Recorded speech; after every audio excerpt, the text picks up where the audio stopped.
असं वाटू लागतं. तर या धड्यामध्ये आपण काय काय शिकायचंय आणि का शिकायचं आहे ते बघूयात. ऊर्जा संकटाचे गंभीर परिणाम लक्षात घेऊन त्यानुसार आपण स्वतःची जीवनशैली ठरवून घेणं आणि इतरांना देखील त्याकडे प्रवृत्त करणं शिकायला हवं. तसेच ऊर्जा निर्मितीच्या विविध प्रक्रियांमधले टप्पे देखील आपण या प्रकरणात अभ्यासत आहोत. विद्युत निर्मिती प्रक्रिया आणि पर्यावरण यांच्या सहसंबंधाचे विश्लेषण करण्यासाठी हे प्रकरण आपण शिकत आहोत की विद्युत निर्मिती प्रक्रिया याचा परिणाम देखील पर्यावरणावरती होत आहे का आणि तो टाळण्यासाठी काय करायला हवं, यासाठी हे प्रकरण आपण अभ्यासत आहोत. हरित ऊर्जेचं महत्व जाणून दैनंदिन जीवनात ऊर्जा बचतीचे मार्ग कशा पद्धतीने आपण अवलंबायला हवे आहेत हे या प्रकरणातून आपण अभ्यासणार आहोत. विद्यार्थ्यांनो, मागच्या तासाला तुम्हाला विद्युत ऊर्जा निर्मिती कशा पद्धतीने होते हे मी सांगितलेलं आहे. विद्युत ऊर्जा निर्मिती होण्यासाठी सगळ्यात महत्वाचं म्हणजे विद्युत चुंबकीय प्रवर्तन. विद्यार्थ्यांनो, आपण अभ्यासलं आहे की विद्युत निर्मिती होण्यासाठी विद्युत चुंबकीय क्षेत्रामध्ये बदल होणं आवश्यक आहे. तुमच्या समोर आता जी आकृती दिसत आहे ती आहे टर्बाईनची. याचा अभ्यास देखील आपण पूर्वी केलेला आहे, पण फक्त उजळणी म्हणून मी तुम्हाला सांगते की हे जे टर्बाईन आहे याला पाती आहेत आणि ही जी पाती आहेत या पात्यांवरती उच्च वेगानं वाफ पडली जाते आणि ही पाती फिरली जातात. आता एक मूळ या प्रकरणाचा अतिशय महत्वाचा गाभा म्हणजे हा कन्सेप्ट जर तुम्हाला समजला तर या प्रकरणातील इतर पुढचे सर्व विद्युत ऊर्जा निर्मिती केंद्राचे आराखडे, कशी ऊर्जा निर्मिती होते हे तुम्हाला स्वतःला एक्सप्लेन करणं, लिहिणं अतिशय सोपं जाईल. तुमच्या समोर एक प्रवाह आकृती आहे ज्यामध्ये आहे बघा, टर्बाईन फिरण्यासाठी सुयोग्य ऊर्जा स्त्रोत, टर्बाईन, जनित्र आणि विद्युत ऊर्जा. मी असं करते, उलट दिशेने जाते. बघा, विद्युत ऊर्जा निर्मिती करायची असेल तर आपल्याला चुंबकीय क्षेत्रात बदल करायला हवा आणि हा कुठे होणार आहे? जनित्रामध्ये. जनित्रामध्ये चुंबकीय क्षेत्रात बदल कधी होऊ शकतो? जर त्यामधला चुंबक जो आहे तो फिरल्यानंतर. आणि हा चुंबक फिरण्यासाठी जनित्राला जोडलेला टर्बाईन फिरणं आवश्यक आहे आणि टर्बाईन फिरण्यासाठी एक ऊर्जा स्त्रोत लागतो. आता या प्रवाहाकृतीत तुम्हाला लक्षात आलं असेल की हा जो ऊर्जा स्त्रोत आहे हा वेगवेगळा असू शकतो, पण जी प्रक्रिया आहे, पुढे होणारी जी प्रक्रिया आहे ती सर्वत्र सारखी आहे. काय प्रक्रिया? तर सुयोग्य ऊर्जा स्त्रोतामुळे टर्बाईन फिरणे, टर्बाईनला जोडलेले जनित्र फिरणे, जनित्र फिरल्यामुळे चुंबकीय क्षेत्रात बदल होणे आणि विद्युत ऊर्जा निर्मिती होणे. हा अतिशय महत्वाचा भाग आहे विद्यार्थ्यांनो. आपण पूर्वी अभ्यासलाय मागच्या तासाला पहिला ऊर्जा निर्मिती केंद्र आहे औष्णिक ऊर्जेवर आधारित विद्युत ऊर्जा निर्मिती केंद्र. या ठिकाणी तुम्हाला लक्षात येईल मला काय म्हणायचंय. शेवटचे 3 बॉक्स जर तुम्ही बघितले ते सेम आहेत. बघा, फक्त स्त्रोत काय वापरला? इंधन वापरला आहे कोळसा, आणि या कोळशाच्या सहाय्यानं पाण्याला उष्णता दिली जाते आणि अतिशय उच्च तापमानाच्या, उच्च दाबेच्या वाफेच्या मदतीनं या ठिकाणी टर्बाईन फिरवले जाते. टर्बाईन फिरले की त्या टर्बाईनची पाती फिरू लागतात आणि हे टर्बाईन विद्युत जनित्राला जोडलेले असल्याने जनित्रातील चुंबक फिरू लागते आणि चुंबक फिरू लागल्यामुळे विद्युत निर्मिती होते. हे आपण अभ्यासलं आहे. हा आहे पहिला विद्युत ऊर्जा निर्मितीचा प्रकार. दुसरा प्रकार आपण अभ्यासला होता विद्युत ऊर्जा निर्मिती केंद्र, अणुविद्युत ऊर्जा निर्मिती केंद्र. बघा विद्यार्थ्यांनो, या ठिकाणी देखील शेवटचे 3 जे पॉइंट आहेत ते समान असतात की टर्बाईन फिरणं, टर्बाईन फिरल्यामुळे त्याला जोडलेलं जनित्र फिरणं आणि जनित्र फिरल्यामुळे चुंबक फिरू लागतं आणि चुंबकीय क्षेत्रात बदल झाल्यामुळे विद्युत ऊर्जा तयार होते. फक्त आता अणुविद्युत ऊर्जेमध्ये स्त्रोत म्हणून किंवा इंधन म्हणून युरेनियम आणि प्लुटोनियम हे अणू वापरले जातात. अणुविभंजनासाठी अणुभट्टी असते. पुन्हा तीच गोष्ट होते, पाण्याची वाफ, प्रचंड दाबाची, उष्णतेची, टर्बाईन फिरतं, टर्बाईन फिरलं की जनित्र फिरतं, जनित्र फिरलं की त्याला जोडलेलं चुंबक फिरून चुंबकीय क्षेत्रामध्ये बदल होऊन सरते शेवटी आपल्याला विद्युत ऊर्जा मिळते आणि ती साठवली जाते. त्या पुढचा प्रकार विद्यार्थ्यांना आपण अभ्यासला होता, नैसर्गिक वायूवर आधारित विद्युत निर्मिती केंद्र. या ठिकाणी देखील अगदीच सेम, फक्त इथं आपण इंधन म्हणून नैसर्गिक वायू वापरणार आहे. त्याच्या ज्वलनानं निर्माण होणाऱ्या गतिज ऊर्जेमुळे टर्बाईन फिरणार आहे. टर्बाईन फिरल्यामुळे काय फिरणार सांगा बरं? बरोबर, टर्बाईन फिरल्यामुळे टर्बाईनला जोडलेले जनित्र फिरते, जनित्र असणारे चुंबक फिरू लागते आणि हॅलो हॅलो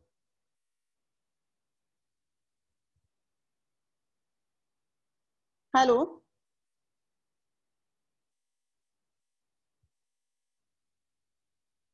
आणि विद्युत निर्मिती होते.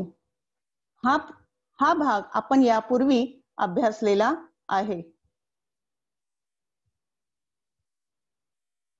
विद्यार्थ्यांनो, आता पर्यावरण स्नेही ऊर्जेकडे अर्थात हरित ऊर्जेच्या दिशेने हा भाग आपण पाहणार आहोत. विद्युत निर्मितीसाठी यापूर्वी आपण विविध स्रोत बघितले, जसं की कोळसा आहे, अणू आहे, युरेनियम आहे, प्लुटोनियम आहे किंवा नैसर्गिक वायू आहे. आता या ठिकाणी आपण काही पर्यावरण स्नेही हरित ऊर्जेचे प्रकार अभ्यासणार आहोत. तुम्हाला आकृतीमध्ये दिसत असेल की जलसाठ्यापासून विद्युत निर्मिती, पवन ऊर्जेपासून विद्युत निर्मिती, सौर ऊर्जेपासून विद्युत निर्मिती, जैविक इंधनांपासून विद्युत निर्मिती अशा मार्गांनी देखील विद्युत निर्मिती होऊ शकते. पूर्वी अभ्यासलेल्या स्त्रोतांपासून काही प्रदूषण होण्याची शक्यता जास्त असते, परंतु हरित ऊर्जेच्या मदतीनं निर्माण झालेल्या विद्युत ऊर्जेच्या वेळी प्रदूषण होत नाही, म्हणून यांना पर्यावरण स्नेही हरित ऊर्जा असे म्हणतात.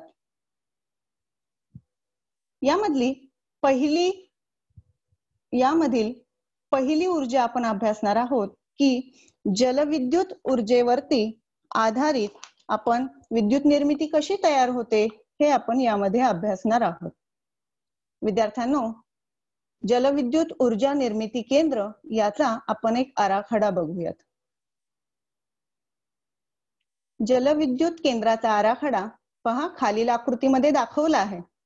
या ठिकाणी तुम्हाला आकृतीमध्ये दिसत असेल, धरणाची भिंत आहे, खाली एक झडप आहे आणि धरणाची झडप जी आहे ती धरणाच्या एकूण उंचीच्या जवळपास मध्यापासून एक मार्ग काढला जातो, खणलं जातं आणि तिथून ते पाणी, धरणातलं जे साठवलेलं पाणी आहे ते बाहेर येण्यासाठी तिथून एक मार्ग काढला जातो. या ठिकाणी धरणात जे साठवलेलं पाणी आहे तिथे स्थितीज ऊर्जा असते आणि बी या पॉइंट पासून जी मार्गिका काढली जाते त्या ठिकाणी त्या स्थितीज ऊर्जेला पाणी वाहू लागल्यामुळे, त्या वेगामुळे तिथल्या साठलेल्या पाण्याच्या स्थितीज ऊर्जेचे रूपांतर गतिज ऊर्जेमध्ये होते आणि तुम्ही बघू शकता पाण्याचा प्रवाह हा टर्बाईन पर्यंत गेलेला आहे. या प्रवाहामुळे टर्बाईन फिरू लागते, टर्बाईन फिरल्यामुळे त्याला जोडलेले जनित्र फिरू लागते, चुंबक फिरू लागते आणि विद्युतची निर्मिती होते. हे विद्युत ऊर्जा जी तयार झालेली आहे ती पॉवर हाऊस मध्ये साठवली जाते. या ठिकाणी विद्यार्थ्यांनो, जलविद्युत निर्मिती केंद्र या ठिकाणी कोणत्याही प्रकारचं प्रदूषण होत नाहीये. आपण बघू शकता की जलविद्युत निर्मिती केंद्राचे काय फायदे आहेत.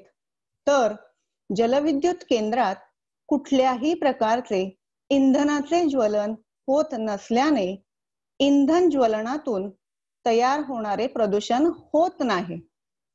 त्याच प्रकारे धरणात जर पुरेसा पाणीसाठा असेल तर केव्हाही आपण वीज निर्मिती करू शकतो. वीज निर्मिती करताना धरणातून जरी आपण पाणी वापरले तरी पावसामुळे हे धरण पुन्हा भरते आणि आपण वीज निर्मिती अखंडपणे होऊ शकते. तुमच्यापैकी किती विद्यार्थ्यांनी बघितले आहेत धरण किंवा जलविद्युत निर्मिती केंद्र? बघा, हा फायदा जरी असला जलविद्युत निर्मिती केंद्राचा की त्यामुळे प्रदूषण होत नाही, साठ्यामुळे हवे तेव्हा आपण वीज निर्मिती करू शकतो, तरी त्या जलविद्युत निर्मिती केंद्रासमोर आपल्याला काही प्रश्न सुद्धा निर्माण होतात. काय प्रश्न निर्माण होतात? तर धरणात साठवलेल्या पाण्यामुळे पाठीमागची खूप मोठी जमीन पाण्याखाली येऊन काही गावे विस्थापित होऊ शकतात. गावे विस्थापित होणं कळतं ना तुम्हाला, की त्या ठिकाणी मोठा पाण्याचा साठा करण्यासाठी त्या ठिकाणी जी काही लहान खेडीपाडी असतील तिथल्या लोकांना विस्थापित केले जातं, म्हणजे तिथून त्यांची घरं हलवली जातात आणि त्यांना इतर दुसऱ्या ठिकाणी कुठेतरी जागा दिली जाते राहण्यासाठी, कायमस्वरूपी राहण्यासाठी. परंतु हे जे विस्थापनाची प्रक्रिया आहे ती अतिशय सहज पद्धतीनं पूर्ण होत नाही. या विस्थापनाच्या प्रक्रियेत खूप लोकांना समस्यांना सामोरं जावं लागतं. मग ह्या विस्थापित लोकांच्या पुनर्वसनाचा प्रश्न येतो. शिवाय अशा पद्धतीनं मोठी धरणं तयार करण्यासाठी मोठ्या प्रमाणामध्ये सुपीक जमीन जी आहेत किंवा जंगल आहेत ती पाण्याखाली जातात आणि त्या ठिकाणची जैवविविधता नष्ट होते. वाहत्या पाण्याचा प्रवाह अडवल्यामुळे पाण्यातील सजीव सृष्टीवरती विपरीत परिणाम होऊ शकतो. आताच मी तुम्हाला सांगितलं विद्यार्थ्यांनो की जरी इथं इंधन ज्वलनातून प्रदूषण होत नसलं तरी देखील धरणांमुळे लोकांचे जे विस्थापन होतोय, जंगल सुपीक जमिनी ज्या पाण्याखाली जातात त्याचा खूप मोठा परिणाम होत आहे. मग तुम्हाला काय वाटतं विद्यार्थ्यांनो, जलविद्युत निर्मिती केंद्र हे पर्यावरण स्नेही आहेत का किंवा नाहीत? याचं उत्तर प्रत्येकाचं वेगवेगळं असू शकतं. विद्यार्थ्यांनो, तुम्हाला NBA हे आंदोलन माहित आहे का? NBA बरोबर. NBA आंदोलन म्हणजे नर्मदा बचाओ आंदोलन. कोणी चालू केलं आहे? काही कल्पना आहे का तुम्हाला?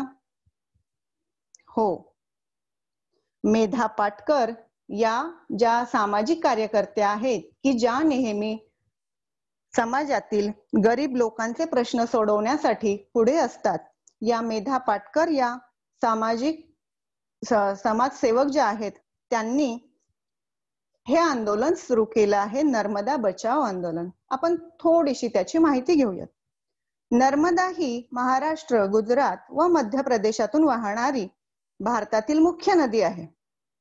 नर्मदा बचाओ आंदोलन हे नर्मदा नदीवर भारतात गुजरात मधील बांधण्यात येत असलेल्या सरदार सरोवर धरणाविरुद्ध विस्थापित शेतकरी, आदिवासी, पर्यावरणवादी, मानवी हक्क कार्यकर्त्यांनी उभारलेली आणि मेधा पाटकर यांच्या नेतृत्वाखाली झालेलं हे एक आंदोलन आहे.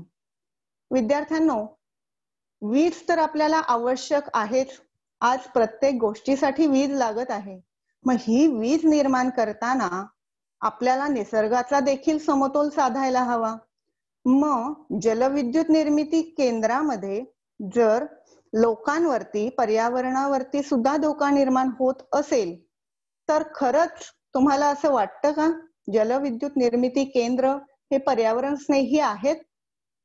विचार करा आणि तुमचं उत्तर तुमच्या वहीमध्ये लिहून ठेवा. विद्यार्थ्यांनो, आपल्या भारतामध्ये असणारे धरण मी तुम्हाला सांगते. उत्तराखंडामध्ये तेहरी हे धरण आहे, तर महाराष्ट्रात साताऱ्यामध्ये कोयना हे धरण आहे. आंध्र प्रदेशामध्ये श्रीशैलम हे धरण आहे आणि हिमाचल प्रदेश नाप्ता झाकरी हे धरण असून हे सर्व जे मी तुम्हाला 5 सांगितले, टेहरी, कोयना, श्रीशैलम, नाप्ता झाकरी ही धरणं असून त्यावरती जलविद्युत निर्मिती केंद्र आहेत. आलं लक्षात तुमच्या? तर हा एक होता पर्यावरण स्नेही हरित ऊर्जेच्या दिशेनं जाणारा विद्युत निर्मिती करणारा एक विद्युत निर्मिती केंद्र, जलविद्युत निर्मिती केंद्र.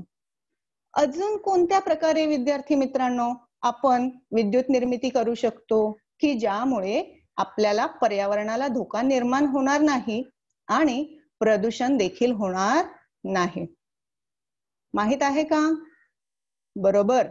विद्यार्थ्यांनो, तुम्ही काही गावी जात असताना तुम्हाला रस्त्यावरती, डोंगरावरती लांब कुठेतरी पवन चक्क्या दिसल्या असतील.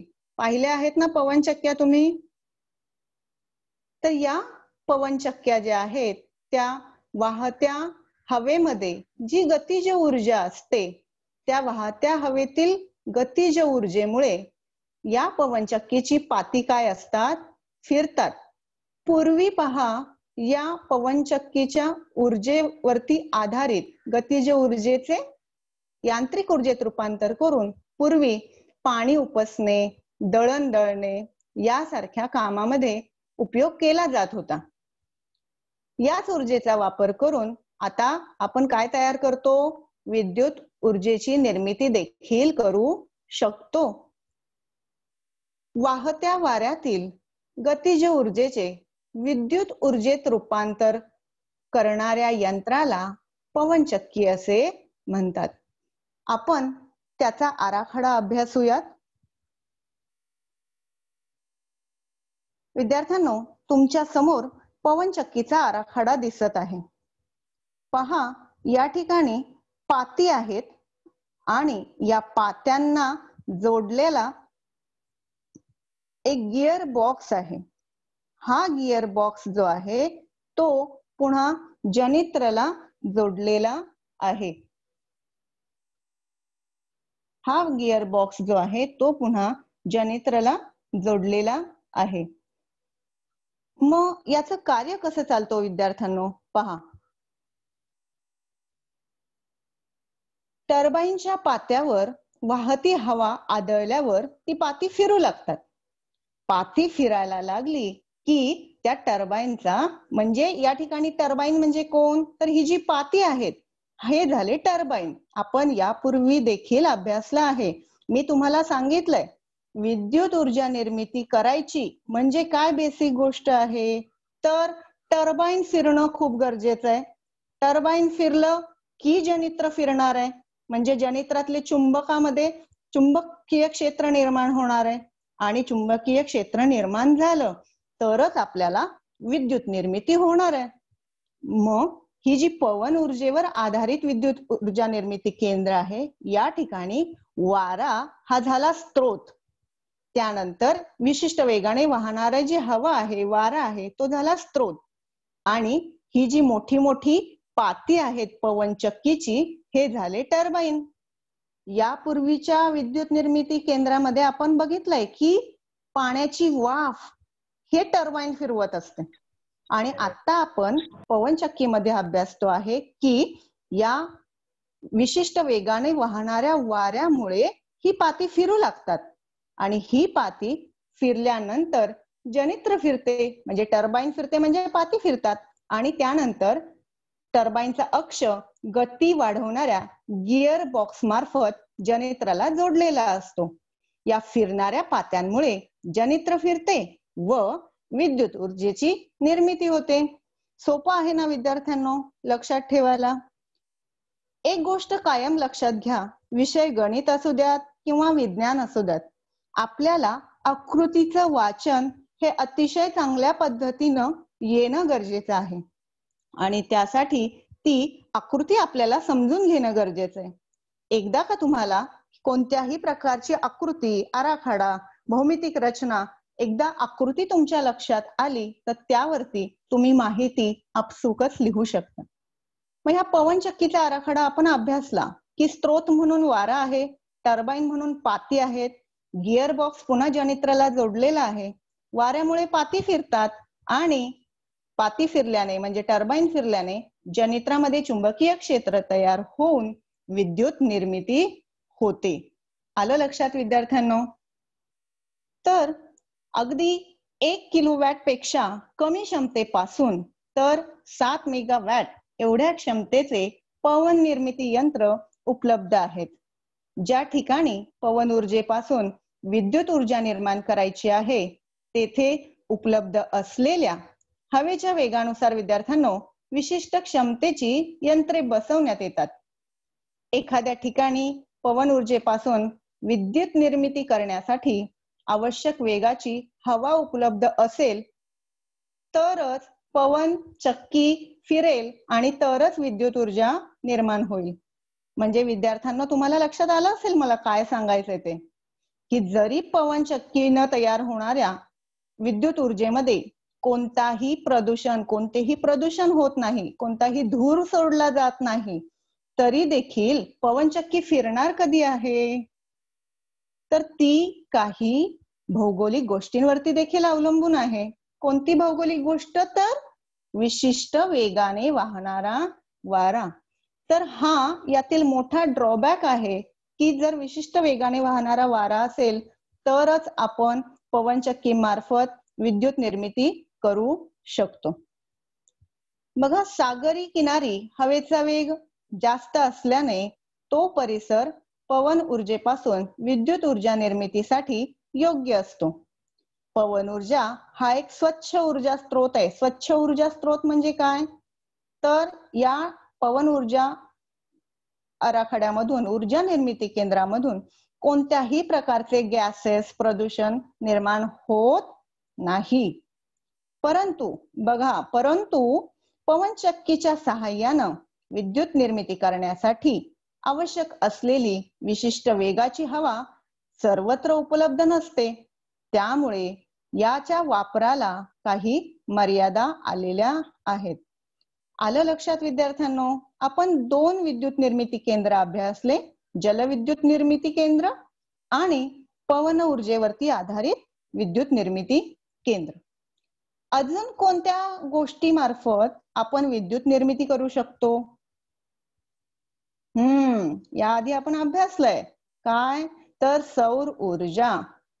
विद्यार्थ्यांनो, सूर्यापासून आपल्याला सूर्यप्रकाश ही अतिशय महत्वाची, अतिशय उपयुक्त, ज्याशिवाय हे जीवन सुरळीत चालणार नाही अशी ऊर्जा मिळते आहे. तर या सौर ऊर्जेचा उपयोग शास्त्रज्ञांनी बराच अभ्यास करून विद्युत निर्मितीसाठी देखील केलेला आहे. तर विद्यार्थ्यांनो, सौर ऊर्जेवर आधारित विद्युत निर्मिती केंद्र जी आहेत ही 2 प्रकारचे आहेत. एक आहे सौर विद्युत घट वापरून आणि दुसरा आहे सूर्यप्रकाश किरणातील प्रकाश ऊर्जेचे रूपांतर औष्णिक ऊर्जेत करून. ठीक आहे, आपण पहिला मुद्दा अभ्यासूयात की सूर्यप्रकाशाचा उपयोग सौर विद्युत घटामध्ये कशा प्रकारे केला जातो. विद्यार्थ्यांनो, तुमच्या समोर एक आकृती आहे, त्यामध्ये सूर्यप्रकाश हा सौर विद्युत घटावरती पडलेला आहे आणि त्या ठिकाणी सौर विद्युत घटावरती पडल्यानंतर बघा, सौर विद्युत घट म्हणजे काय? तर सौर विद्युत घट सूर्यप्रकाश किरणातील प्रकाश ऊर्जेचे रूपांतर सरळपणे विद्युत ऊर्जेत करतात. एक गोष्ट तुम्हाला लक्षात आली असेल की टीचर तुम्ही आतापर्यंत म्हणत होतात खूप वेळा की स्त्रोत लागतो, मग टर्बाईन फिरतं, टर्बाईनला जोडलेलं मग जनित्र फिरतं आणि जनित्राला जोडलेल्या चुंबकीय क्षेत्रात बदल, जनित्रामधील चुंबकीय क्षेत्रात बदल होऊन ऊर्जा निर्मिती केंद्र होतं. अगदी बरोबर. पण आता तुम्हाला या ऊर्जा निर्मिती केंद्रामध्ये सौर ऊर्जेवर आधारित सौर विद्युत घट जो आहे, या ठिकाणी तुमच्या लक्षात आलं असेल की या ठिकाणी जनित्र न वापरता डायरेक्ट सरळपणे विद्युत ऊर्जा निर्माण करता येऊ शकते. आणि कोण करतं हे विद्युत ऊर्जा निर्माण? तर सौर घट. बघा, सौर विद्युत घट काय करतो? सूर्यकिरणातील प्रकाश ऊर्जेचे सरळपणे विद्युत ऊर्जेत रूपांतर करते. आणि या प्रक्रियेला म्हणतात विद्यार्थ्यांनो फोटोव्होल्टाईक परिणाम. या प्रकारच्या ऊर्जा रूपांतरणातून मिळणारी जी विद्युत शक्ती आहे ही डीसी म्हणजे दृष्ट शक्तीच्या स्वरूपात असते. आणि हे सौर विद्युत घट अर्धवाहक या विशिष्ट प्रकारच्या पदार्थापासून, तुम्हाला नाव तर माहित असेल, कोणता पदार्थ? बरोबर, सिलिकॉन. विशिष्ट प्रकारच्या पदार्थापासून म्हणजे सिलिकॉन पासून बनवलेले असतात. बघा, खालच्या आकृतीमध्ये मी तुम्हाला दाखवते की सौर विद्युत घट कशा प्रकारे आहे. विद्यार्थ्यांनो पहा, सिलिकॉनच्या 1 चौरस सेंटीमीटर क्षेत्रफळाच्या एका सौर विद्युत घटापासून जवळपास 30 मिली अँपिअर एवढी विद्युतधारा तर 0.5 व्होल्ट एवढे विभवांतर मिळते एका चौरस सेंटीमीटर पासून. आणि 100 चौरस सेंटीमीटर पासून आपल्याला 3 अँपिअर विद्युतधारा आणि 0.5 व्होल्ट विभवांतर मिळते. विद्यार्थ्यांनो बघा, जरा दिलेल्या माहितीचं बारकाईनं निरीक्षण करा. या ठिकाणी क्षेत्रफळात बदल झालेला आहे. 1 चौरस सेंटीमीटर विद्युत घट वापरला तेव्हा आपल्याला 30 मिली अँपिअर विद्युतधारा मिळाली आणि 0.5 व्होल्ट विभवांतर मिळालं. आणि 100 चौरस सेंटीमीटर विद्युत घट वापरला तेव्हा आपल्याला 3 अँपिअर म्हणजे 3000 मिली अँपिअर विद्युतधारा मिळाली. परंतु विभवांतर किती मिळालं विद्यार्थ्यांनो? बरोबर, 0.5 व्होल्ट विभवांतर. मग या ठिकाणी तुमच्या एक गोष्ट लक्षात आली असेल की क्षेत्रफळ, विद्युत घटाचं क्षेत्रफळ बदललं तर विद्युतधारा बदलते, परंतु काय समान राहतं? बरोबर, परंतु विभवांतर समान राहते. विभवांतरामध्ये कोणताही बदल होत नाही. म्हणजेच विभवांतर हे त्याच्या क्षेत्रफळावर अवलंबून नसते. मग तुम्ही म्हणताल की एवढे कमी विभवांतर तयार होत असेल तर विद्युतधारा, विद्युत निर्मिती कशी होणार? तर विद्यार्थ्यांनो अशा प्रकारचे अनेक सौर घट जे आहेत ते समांतर आणि एकसर जोडणीत जोडून त्याची एक पॅनल तयार केलं जातं. आणि त्यानंतर मग आपल्याला समांतर आणि एकसर जोडणीनं जोडून हवे तेवढे विद्युतधारा आणि हवी तेवढे विभवांतर मिळवता येते. ज्या ठिकाणी कमी विद्युत शक्ती लागते त्यावेळेला आपण या सौर घटाचा उपयोग करून गणनयंत्र चालू करू शकतो आणि अतिशय जास्त मेगावॅट शक्तीच्या सौर विद्युत निर्मिती केंद्रामध्ये या सौर घटांचा देखील उपयोग केला जातो. विद्यार्थ्यांनो तुम्हाला माहित असेल की सौर घटापासून मिळणारी, मी आता तुम्हाला सांगितलं की सौर घटापासून आपल्याला दिष्ट विद्युत शक्ती मिळते, दिष्ट डीसी विद्युत मिळते. आणि जी विद्युत यंत्रे डीसी विद्युत शक्तीवर चालतात जसं की एलईडी वर आधारित विजेचे दिवे, तुम्हाला माहित आहेत ना विद्यार्थ्यांनो एलईडी वर आधारित विजेचे दिवे? बघा, महानगरपालिकेच्या शाळांच्या इथे तुम्ही जर नीट अभ्यासलं असेल तर तुमच्याही शाळेच्या जवळपास, रस्त्याच्या जवळपास कुठेतरी असे एलईडीचे दिवे की जे सौर घटाला जोडलेले असतात ते लावलेले आहेत. हे विजेचे दिवे त्या ठिकाणी जी सौर ऊर्जा आहे तिचा सरळ डायरेक्ट वापर केला जातो आणि डीसी ऊर्जा वापरली जाते. पण विद्यार्थ्यांनो सौर घटापासून ऊर्जा फक्त सूर्यप्रकाश उपलब्ध असेल तेव्हाच निर्माण होणार आहे, ही गोष्ट आपल्याला माहित आहे. आता सध्या पावसाचे दिवस आहेत. या दिवसांमध्ये सूर्यप्रकाश विरळ मिळतो, कमी मिळतो. मग अशा वेळी आपण सौर घटाचा हवा तेवढा उपयोग करू शकतो का? तर नाही. म्हणजे सौर घटापासून जरी आपल्याला कोणतंही प्रदूषण निर्माण होत नसलं तरी आवश्यक आहे हवी तेवढी विद्युत ऊर्जा देखील मिळत नाहीये. मग ही ऊर्जा जी आहे ती इतर वेळी जर वापरायची असेल तर काय करावं लागतं विद्यार्थ्यांनो? ही जी ऊर्जा आहे ही वापरण्यासाठी आपण पुन्हा तिला विद्युत घटामध्ये साठवून ठेवावं लागतं. कळतंय? विद्युत घटामध्ये साठवून ठेवावं लागतं. विद्यार्थ्यांनो, आपल्या घरामध्ये जी बरीचशी उपकरणं आहेत जी विजेवरती चालतात, किंवा कारखान्यांमध्ये, उद्योगधंद्यांमध्ये जी मोठी मोठी उपकरणं आहेत जी विजेवरती चालतात, या विजेवर चालणाऱ्या सर्व यंत्रांना, उपकरणांना प्रत्यावर्ती म्हणजे एसी विद्युत शक्ती लागत असते सुरू होण्यासाठी. आणि सूर्यापासून आपल्याला कोणती विद्युत शक्ती मिळते विद्यार्थ्यांनो? आताच मी सांगितलं बरोबर, डीसी विद्युत शक्ती, दिष्ट विद्युत शक्ती मिळते.